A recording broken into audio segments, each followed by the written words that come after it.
Problem लिखिए।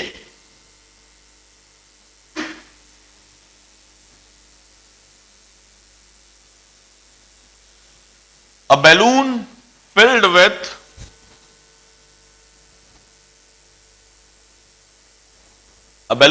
with a gas at 100 atmosphere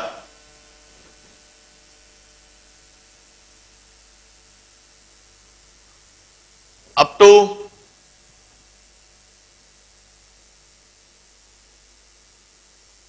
50 liters. A balloon filled with a gas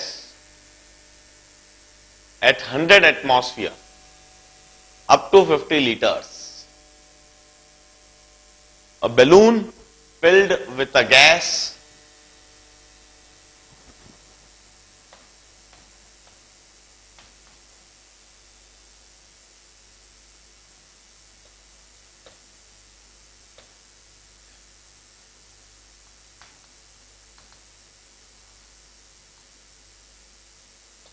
hundred atmosphere पर है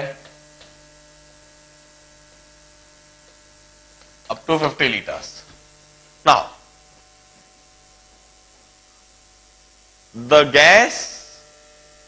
the balloon is pricked.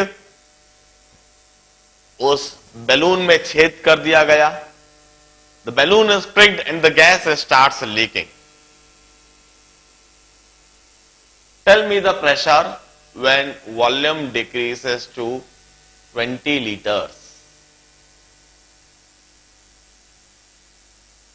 The balloon is pricked and the gas starts leaking.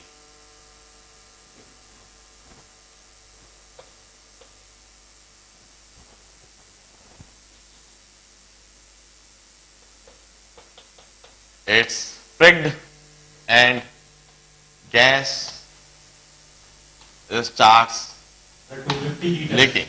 Now what would be pressure when volume reduces to 20 liters? हाँ,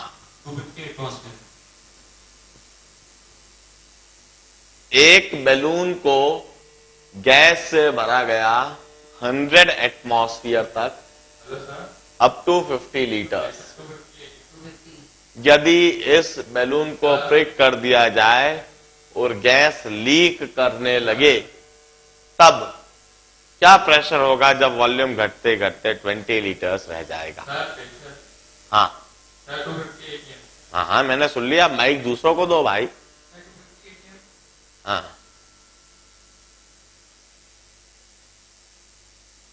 अभी तक तो 2-4 answer ही आए. सामने 500 बच्चे बैठे हुए हैं. हाँ हाँ हाँ हाँ हाँ.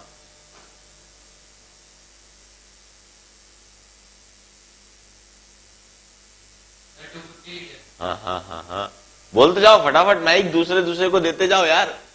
माइक हाथ में मत पकड़ो. हाँ, 48 एटीएम किसी ने बोला. किसे बोला ये 48 एटीएम?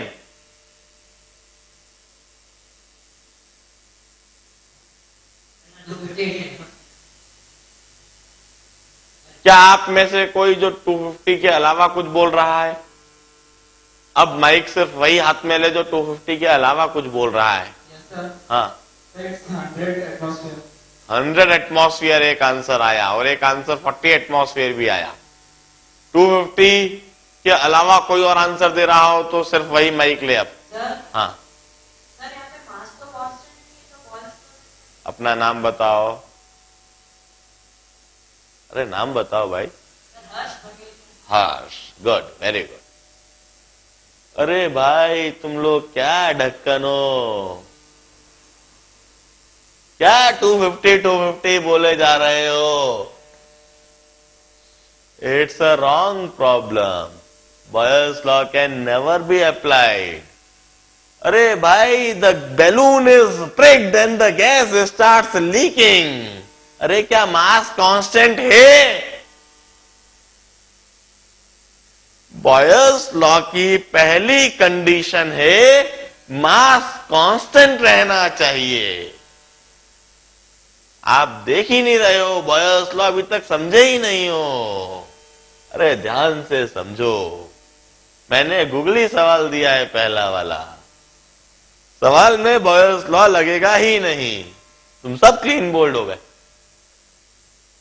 सिर्फ एक हर्ष है जिसने सही जवाब दिया है, 402 में बैठे हुए।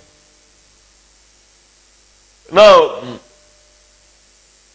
we used to say that the data is insufficient, it's a wrong problem, the pressure can never be determined, the Boyle's law can't hold, Boyle's law can't be applied, Boyle's law तब लग। और ऐसे physically सोचो जरा तुम यार, कैसे जवाब दे रहे थे?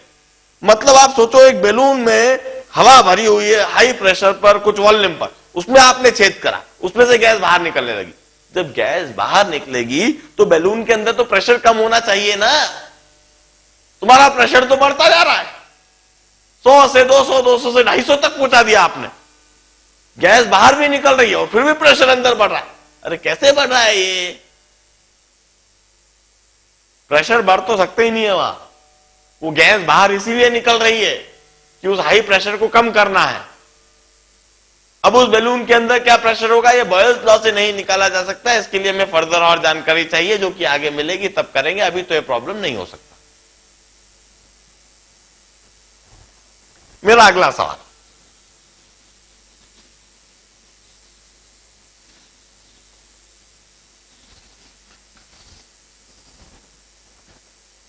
मेरा अगला सवाल,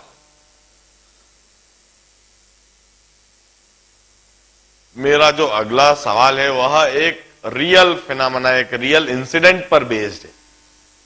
यह सचमुच में हुआ है, ऐसा एक एक्सीडेंट हुआ है। पहले प्रॉब्लम को बताता हूं। A gas bubble of radius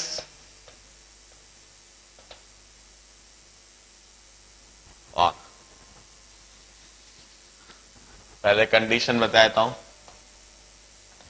during a volcanic eruption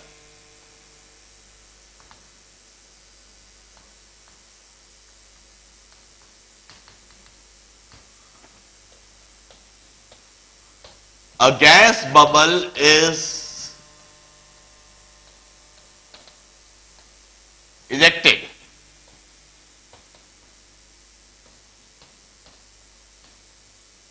at the bottom of 50-meter deep lake.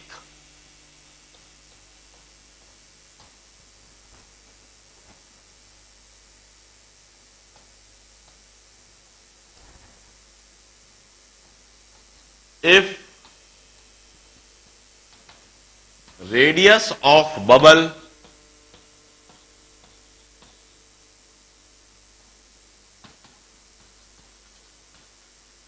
at bottom is 2 meters, what would be its radius when it reaches the surface?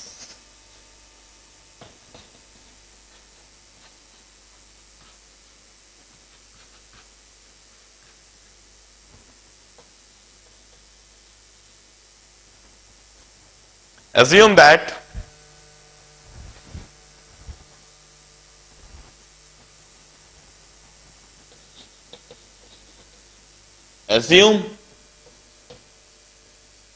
lake water is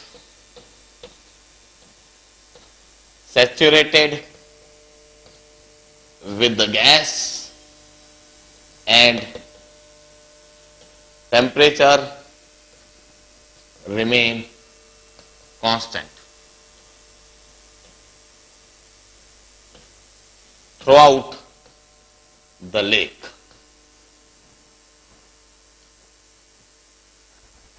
यह जो particular problem, पहले problem एक और बार मैं बताता हूं, समझाता हूं। The problem is based on a real accident, ऐसा सचमुच में हुआ है। और जब यह एक्सीडेंट हुआ है तो हजारों लोग मरे भी हैं इस पर्टिकुलर एक्सीडेंट में। ड्यूरिंग अ वॉल्केनिक इरप्शन, एक वॉल्केनिक इरप्शन होता है, और कहां होता है? The volcanic eruption takes place at the bottom of 50 metre deep lake. 50 metre गहरा एक तालाब है। उस 50 मीटर गहरे तालाब में बॉटम में ज्वालामुखी फटता है, और उस ज्वालामुखी के फटने के दौरान गैस इजेक्ट होती है। अर्थ क्रस्ट से गैसेस इजेक्ट होती है, गैस बाहर आती है। और यह जो गैस बबल है 50 मीटर गहरे जो लेक से रिजेक्ट हुआ है, इसका बॉटम में जो रेडियस है 2 मीटर का है। अब यह गैस बॉटम से इजेक्ट हुआ है। अब यह गैस बबल धीरे धीरे ऊपर ट्रेवल करेगा, ऊपर ट्रेवल करते हुए सरफेस पर आएगा। और आपको मुझे बताना है कि जब यह गैस बबल सरफेस तक पहुंचेगा तब उसका रेडियस क्या हो जाएगा। प्रॉब्लम को करते समय आपको 2 एजम्पशन कर लेने चाहिए कि लेक वाटर उस पर्टिकुलर गैस से सैचुरेटेड है। Assume lake water is saturated with the gas, उस गैस से लेक वाटर सैचुरेटेड है। And also assume that temperature remains constant through out the lake. Through out the lake the temperature is constant, यह भी आप assume कर सकते हैं। देखिए ऐसा सचमुच में हुआ है, यह जो पर्टिकुलर प्रॉब्लम है, and it happened in some African countries. काफी समय पहले की बात है, लॉन्ग बैक, मोर देन 60 साल से भी ज्यादा हो चुके हैं। व्हाट हैपेंड कि वहां पर एक भील का जो वहां के अबॉर्जिन्स थे, जो भी थे, वो उनका कस्बा था। एंड वन पर्टिकुलर डे एक व्यक्ति बाहर जाता है कस्बे से किसी वजह से, और जब वह लौट के आता है तो वह देखता है कि पूरा का पूरा कस्बा जहां था, जैसा था, वैसा का वैसे ही पड़ा हुआ है। इनफैक्ट सबके सब मरे हुए, कहीं कोई हलचल नहीं है, कहीं कुछ ऐसा नहीं है कि कोई वहां पर जानवर आया हो या कहीं भूचाल आया हो या भूकंप आया हो, ऐसा कहीं कोई निशान नहीं है। बस जो व्यक्ति जहां था, जैसा था, वहीं का वहीं पड़ा हुआ है और वो मरा हुआ है। कुछ सामान इधर से उधर फैले हुए जरूर देख रहे, और पूरा का पूरा कस्बा एक साथ सब लोग मर गए थे। और काफी समय तक कुछ समझ में नहीं आया था कि इधर एक्चुअली हुआ क्या, एक साथ इतनी बड़ी आबादी मरी कैसे। काफी दिन बीत जाने के बाद अमेरिकन साइंटिस्ट ने ही इस चीज को समझा था। वहां पर जाके जब करा, सैंपल्स कलेक्ट करे, डेटा कलेक्ट करे, व्हाट दे ऑब्जर्व्ड इज, जो उसके बाद समझ में आया कि उस कस्बे के बगल में तालाब था, या फिर यह कहो कि तालाब के बगल में वह कस्बा था। उनने तालाब के पानी का सैंपल लिया और उसका एनालिसिस करा। And what they found was कि वह जो लेक वाटर था, it was saturated with sulphur dioxide gas. वह lake water sulphur dioxide gas से सैचुरेटेड थी। और उस समय पहली बार समझ में आया कि इधर एक्चुअली क्या हुआ होगा। The accident so happened that कि जो लेक था उसकी गहराई में ज्वालामुखी फटा, और उस ज्वालामुखी के फटने के दौरान सल्फर डाइऑक्साइड गैस बाहर फेंकाई। यह सल्फर डाइऑक्साइड गैस लेक के बॉटम से जो इजेक्ट हुई थी, वह लेक वाटर के ऊपर से लेक वाटर से ट्रेवल करती हुई सरफेस पर आ गई। Now what happened, sulphur dioxide का मॉलिक्यूलर वेट होता है 64 और एयर का मॉलिक्यूलर वेट होता है 29।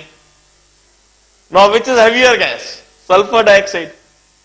क्योंकि सल्फर डाइऑक्साइड का मॉलिक्यूलर वेट 64 है, एक एक मॉलिक्यूल का वजन 64 AMU है, जबकि एयर का मॉलिक्यूलर वेट 29 है, तो एयर हल्की गैस हो गई, सल्फर डाइऑक्साइड भारी गैस हो गई।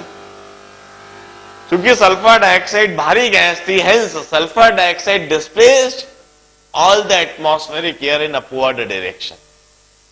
पूरी एटमॉस्फेरिक एयर अपवर्ड डायरेक्शन में डिस्प्लेस हो गई और सल्फर डाइऑक्साइड ने लोअर एटमॉस्फेयर ऑक्यूपाई कर लिया। सल्फर डाइऑक्साइड के द्वारा लोअर एटमॉस्फेयर ऑक्यूपाई कर लेने की वजह से all the peoples in the vicinity died of suffocation. Suffocation की वजह से, लैक ऑफ ऑक्सीजन की वजह से, क्योंकि ऑक्सीजन, नाइट्रोजन, एयर यह सब ऊपर की तरफ डिस्प्लेस हो जाने की वजह से, चारों तरफ सल्फर डाइऑक्साइड आ जाने की वजह से, सफोकेशन की वजह से वहां पूरी पॉपुलेशन ऐसी की ऐसी खत्म हो गई। और यह पर्टिकुलर प्रॉब्लम उसी पर बेस्ड है। इसमें इस एजम्पशन का क्या मतलब है? Assume that lake water is saturated with the gas. मैंने यह एजम्पशन इसलिए दिया है क्योंकि यदि लेक वाटर गैस से सैचुरेट नहीं होगा तो कुछ गैस लेक वाटर में डिसॉल्व हो जाएगी। गैस के लेक वाटर में डिसॉल्व हो जाने से मास कांस्टेंट नहीं रहेगा, और यदि मास कांस्टेंट नहीं रहा तो बॉयल्स लॉ नहीं लगाया जा सकेगा। मैं चाहता हूं बॉयल्स लॉ लगाना, इसलिए मैंने यह एजम्पशन दे दिया। मैंने क्या एजम्पशन दे दिया कि लेक वाटर गैस के द्वारा सैचुरेटेड है। लेक वाटर में जितनी गैस डिसॉल्व हो सकती थी वो ऑलरेडी डिसॉल्व्ड है, फर्दर उसमें कोई गैस डिसॉल्व नहीं हो सकती। क्योंकि अब फर्दर कोई गैस डिसॉल्व नहीं हो सकती, इसलिए वॉल्केनिक इरप्शन के दौरान जो भी कुछ गैस इजेक्ट हो रही है वह सारी की सारी गैस ऊपर तक ट्रेवल करेगी। गैस बिल्कुल भी फर्दर डिसॉल्व नहीं होगी, उस गैस का मास कांस्टेंट रहेगा, इसलिए हम बॉयल्स लॉ लगा सकते हैं। Temperature remains constant through out the lake, this is also one of the condition of Boyle's law, और यह कंडीशन भी बता दी गई। मतलब बॉयल्स लॉ की दोनों कंडीशन होल्ड करती हैं। बॉयल्स लॉ की दोनों कंडीशन को होल्ड करता हुआ देखकर अब आप बॉयल्स लॉ लगाकर मुझे गैस बबल का रेडियस जब वह सरफेस पर आएगा तब गैस बबल का क्या रेडियस हो जाएगा सोच समझकर कैलकुलेट करके इसी समय बताओ। हाँ, गलत है।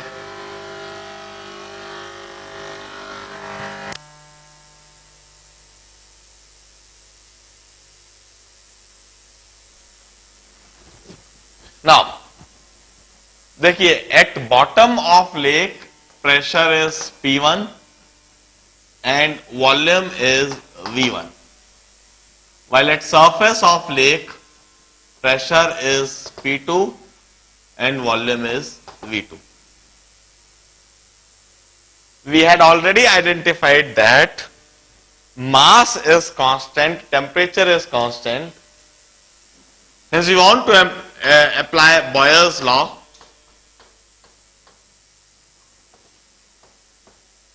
Boyle's law since mass and temperature are constant, क्योंकि मास और टेम्परेचर कांस्टेंट है इसलिए हम बॉयल्स लॉ लगाना चाहते हैं। P1 V1 equal to P2 V2 करना चाहते हैं। P1 is pressure at bottom of lake, V1 is volume at bottom of lake, P2 is pressure at surface of lake, V2 is volume at surface of. अब देखिए, यह जो pressure P1 और P2 है, we need to choose them in appropriate unit. इन्हें appropriate unit में choose करने की जरूरत है। गलत यूनिट में यदि आप चूज कर लेते हो तो ये अननेसेसरी लंबा लंबा हो जाता है। मैं कहता हूं eight surface of lake pressure is 1 atmosphere. Surface of lake पर प्रेशर 1 एटमॉस्फियर है, लेकिन 1 एटमॉस्फियर को हम कई सारी यूनिट्स में जानते हैं। 1 atmosphere is 1.01325 into 10 to power 5 Newton per meter square, or the same Pascal. Pressure is also equal to 10 to power 5 bar. Pressure is also equal to 760 millimeter. It's 760 torr. या फिर 10.33 meters of water. हमें यह जो pressure P2 है appropriate unit में लेना पड़ेगा। Pressure P1 को अप्रोप्रिएट यूनिट में ले। प्रेशर P1 क्या होगा? अब देखिए, बॉटम ऑफ लेक पर जो प्रेशर लगेगा that would be 1 atmosphere plus pressure due to 50 meters of water. 1 atmosphere plus 50 meters of water. अब 1 एटमॉस्फियर को मैं 10.33 मीटर्स ऑफ वाटर लिखता हूं और 50 मीटर्स की वजह से 50 metres of water.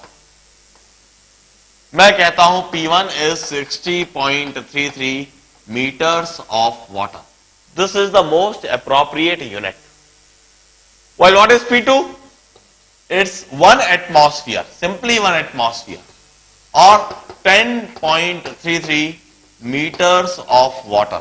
This is the most appropriate unit. क्योंकि यह यूनिट इजीली कैंसिल हो जाएगी, इसमें हमको कोई कन्वर्शन करने की जरूरत नहीं है. Pressure at bottom of 50 metre deep lake मैंने लेना सिखाया है. 1 एटमॉस्फियर, जो एटमॉस्फेरिक एयर की वजह से प्रेशर है वो तो लगेगा ही, साथ में 50 मीटर्स ऑफ वाटर की वजह से भी कुछ प्रेशर लगेगा. अब 1 atmosphere that is equivalent to 10.33 metres of water और 50 मीटर्स ऑफ वाटर की वजह से pressure 50 metres of water. Total pressure is 60.33 metres of water. And P2 is surface of lake that is 1 atmosphere, 10.33 metres of water. तो metres of water easily cancel हो जाएगा. V1 is 4/3 pi R nought cube and V2 is 4/3 pi R cube. R naught is the radius at the bottom. Now P1 V1 equal to P2 V2 करता हूं मैं. 60.33 meters of water into V1 की जगह पर 4/3 pi R naught cube, this much meter cube. This is equal to P2 is 10.33 meters of water and 4/3 pi R cube. Meters of water or meters of water cancelled. 4/3 pi cancelled. R cube is equal to 60.33 upon 10.33 meter cube. R naught is also there. R naught cube meter cube. Hence R is equal to radius at the surface is equal to cube root of 60.33 by 10.33 R naught meters. This is radius at the surface of lake. R naught की जगह 2 meters लिख दीजिए. And this is a very systematic method of presenting any solution, जिसमें हम at bottom of lake pressure लिखते हैं 1 atmosphere plus 50 metres of water. 1 atmosphere की जगह 10.33 मीटर्स, 50 मीटर्स ऑफ वाटर की जगह 50 metres of water. The pressure P1 है 60.33 metres of water. यह मैंने इनिशियल कंडीशन पर सरफेस बॉटम ऑफ लेक पर प्रेशर लिख दिया. At surface of lake pressure P2 is 1 atmosphere and that 1 atmosphere can be written as 10.33 meters of water. यह initial और final pressure लिख दिया. Initial volume is 4/3 pi R naught cube. R naught is initial radius. Final volume is 4/3 pi R cube. R is the final radius. मैंने concept लिखा P1 V1 is equal to P2 V2. It's Boyle's law since mass and temperature are constant. Now P1 की जगह पर मैंने लिखा 60.33 metres of water. हमेशा expression में quantity की जो वैल्यू है उसको यूनिट के साथ सब्स्टिट्यूट करना, इट्स ऑलवेज एप्रिशिएटेड. ना केवल एप्रिशिएटेड होता है बल्कि उससे हमारे भी कंफ्यूजन काफी सारे कम होते हैं। हम यह देखते हैं कि यूनिट्स कैंसिल होना चाहिए, हमेशा सेम यूनिट्स की क्वांटिटीज को कैंसिल करा जाना चाहिए। इधर 60.33 metres of water, pressure P1 लिखा, वॉल्यूम V1 लिखा 4/3 πr0 मीटर क्यूब, P2 लिखा 10.33 मीटर्स ऑफ वाटर, V2 लिखा 4/3 πr